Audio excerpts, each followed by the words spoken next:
Hello everyone, welcome to my YouTube channel. मैंने first lesson जो है वो पूरा कंप्लीट कर दिया है। जो थोड़ी सी टॉपिक बची है उसमें वो आज मैं वो भी कंप्लीट कर दूंगी। क्या बचा है? बीज व फल का निर्माण कैसे होता है। देखिए, बीज क्या होता है? जो परिपक्व बीजांड होता है यानी ओव्यूल को ही बीज कहते हैं। ठीक है। द्विनिषेचन क्रिया के फलस्वरूप जो होता है बीजांड में परिवर्तन होता है, जिसके फलस्वरूप जो बीजांड बीज में परिवर्तित हो जाते हैं। बाह्य आवरण को बीजोल कहते हैं तथा अंत आवरण को अंतःकवच कहते हैं या टेगमेन कहते हैं। ठीक है।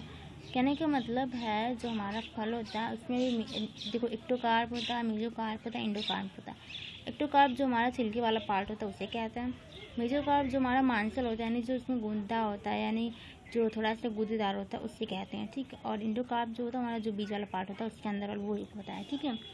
तो देखिए, कहने का मतलब बीजांड से ही बीज का निर्माण होता है। ठीक है। अब देखिए हम लोग फल का निर्माण कैसे होता है। तो फल का निर्माण के लिए भी देखेंगे हम लोग क्या होता है। देखिए, फ्रूट निषेचन क्रिया के पश्चात जो होता है पश्चात परिपक्व अंडाशय को ही फल कहते हैं, यानी जो मैच्योर ओवरी होती है उसी को हम लोग क्या कहते हैं? फल कहते हैं। ठीक है। परिपक्व अंडाशय की भित्ति फल भित्ति यानी पेरिकार्प का निर्माण होता है। कुछ फलों के निर्माण में पुष्प के अन्य सहायक चक्र भी होते हैं, जैसे बाह्यदलपुंज, कैलिक्स, दलपुंज, कोरोला, पुष्पासन भी होता है, थैलमस आदि भाग लेते हैं तथा ऐसे फलों को असत्य फल कहते हैं। कहने का मतलब जब हमारी ठीक है जब फर्टिलाइजेशन होता है ठीक अंडाशय में, ठीक है, तो पश्चात परिपक्व अंडाशय को ही फल कहते हैं। लेकिन इसके अलावा जो है मतलब मेल गैमेट या फीमेल गैमेट के अलावा बाह्यदलपुंज, दलपुंज, पुष्पासन ये लोग भी भाग लेते हैं, तो उसे असत्य फल कहते हैं। ठीक है। अब एक और बचा था असंगजनता यानी एपोमिक्सिस। ठीक है। कभी कभी पौधों के जीवन चक्र में युग्मक संलयन अथवा अर्धसूत्री विभाजन यानी लैंगिक जनन नहीं होते हैं। ठीक है। मतलब ये सब नहीं होता है, फिर भी नए पौधों का निर्माण हो जाता है, यानी अर्धसूत्री विभाजन भी नहीं होता है, ना ही फर्टिलाइजेशन होता है, ना ही जाइगोट बनता है। इसके बाद भी फल बन जाते हैं। तो इन्हीं को हम लोग क्या कहते हैं? एपोमिक्सिस यानी असंगजनता कहते हैं। इसकी खोज विक्लर यानी साइंटिस्ट कौन विक्लर ने की थी? कब? 1908 में। यह दो प्रकार की होती है। ठीक है। पहली जो थी कायिक जनन होती है, दूसरी अनिषेक विषता होती है। इतना डीपली नहीं पूछेगा, आप लोग से पूछते शॉर्ट में पूछ सकता है कि असंगजनता क्या होता है, इतना ही पूछेगा आप लोगों से। ठीक है। इतना याद रखिएगा।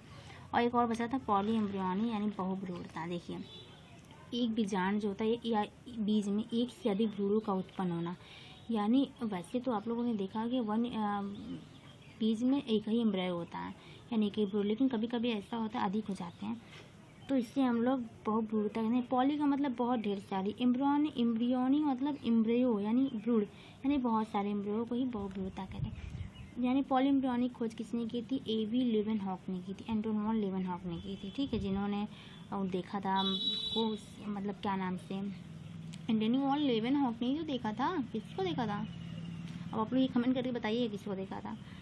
ने 1791 में संतरे की बीज में किया था। बहुभ्रूणता निम्न प्रकार की होती है। देखिए, पहली सरल होती है, दूसरी मिश्रित होती है, थर्ड विदलन होती है और फोर्थ उपस्थानिक होती है।